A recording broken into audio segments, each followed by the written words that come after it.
Ketelaere കേരളത്തില് ഇന്ത്യയിലാകമാനം ഈ EWS ഏർപ്പെടുത്തിയപ്പോൾ ഏറ്റവും കൂടുതൽ സിംഗിൾ ലാർജസ്റ്റ് ബെനിഫിഷ്യറി എന്ന് പറയുന്നത് മുസ്ലിം സമുദായമായിരുന്നു.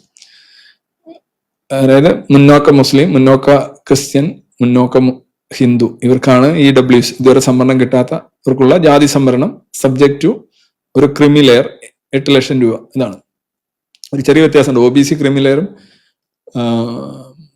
EWS ക്രിമി ലെയറും തമ്മിൽ നാഷണൽ ലെവലിൽ ഒരു ചെറിയ വ്യവസ്ഥകളിൽ ഒരു ചെറിയ വ്യത്യാസമുണ്ട്. കേരളത്തിൽ വരുവാണെങ്കിൽ വ്യവസ്ഥകളിൽ മാത്രമല്ല പരിധിയിലും വ്യത്യാസമുണ്ട്. ഒന്നത് അതില് സിംഗിൾ ലാർജസ്റ്റ് ബെനിഫിഷ്യറി എന്ന് പറയുന്നത് മുസ്ലിങ്ങളായതുകൊണ്ടാണ് അന്ന് അതിന് ഒരു മുസ്ലിം സംവരണം എന്നുള്ള ഒരു പേര് പോലും അതിന് വരാൻ കാരണം. പക്ഷെ കേരളത്തിൽ അങ്ങനെ വരാത്തതിന്റെ കാരണം കേരളത്തില് മുന്നോക്ക മുസ്ലിങ്ങൾ ഇല്ല എന്നാണ് സങ്കല്പം. എല്ലാവരും പിന്നോക്കമാണ്. അത് മൾട്ടി മില്യണർ ആയാലും വളരെ എല്ലാവരും പിന്നാക്കം, അല്ലെങ്കിൽ എല്ലാവരും സംവരണത്തിന് അർഹത. എൻ്റെ റിലീജിയൻ സംവരണം വാങ്ങിച്ചുകൊണ്ടിരിക്കുകയായിരുന്നു. അത് തിരുവിതാംകൂറിലൊക്കെ 1936 മുതൽ അങ്ങനെയായിരുന്നു.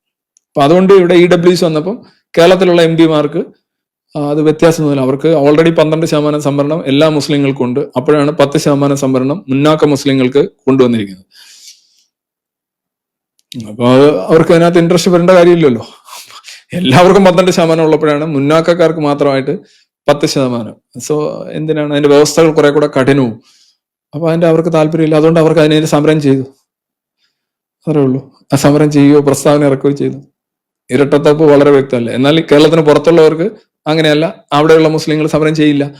കാരണം അവർക്ക് മുന്നാക്ക മുസ്ലിങ്ങൾക്ക് അത് വലിയൊരു എന്താ പറയാ, അവർക്ക് ഒരു സഹായകരമായിട്ടുള്ള കാര്യമാണ്. അവർ സമരം ചെയ്യില്ല. കേരളത്തിൽ നിന്ന് പോകുന്ന MP-മാരെ സമരം ചെയ്യും, അത്രേ ഉള്ളൂ.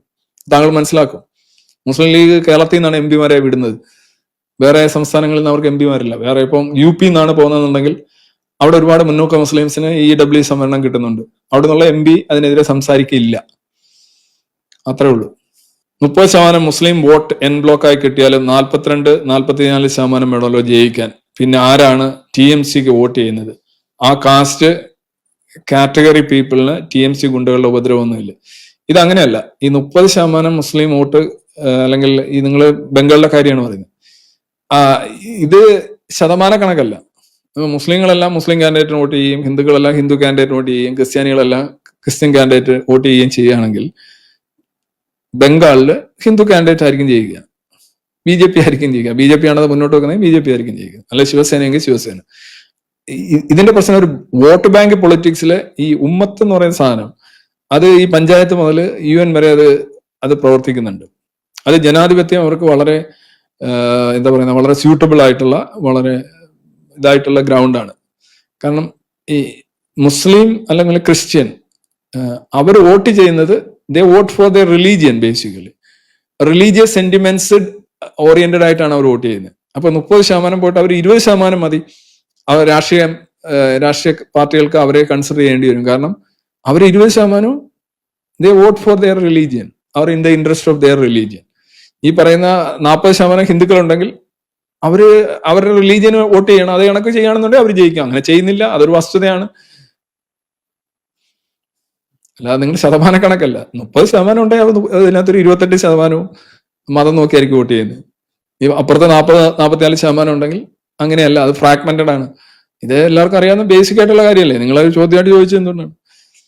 റിലീജിയോസിറ്റി കൂടുതലുള്ള, ട്രൈബലിസം കൂടുതലുള്ള സമൂഹങ്ങള് വോട്ട് ബാങ്കുകൾ ഉണ്ടാക്കും.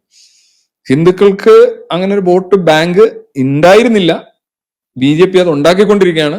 ദേ are reasonably successful in that. ഇതാണ് നമ്മൾ കഴിഞ്ഞ 10-40 വർഷമായിട്ട് ഇന്ത്യൻ രാഷ്ട്രീയത്തിൽ കണ്ടുകൊണ്ടിരിക്കുന്നത്.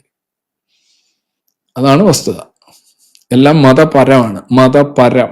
ഓക്കെ, ഞാനിത് പറഞ്ഞിട്ടുള്ള കാര്യമാണ്. നിങ്ങൾ ചോദിച്ചുകൊണ്ട് ഞാൻ വീണ്ടും ആവർത്തിച്ചു.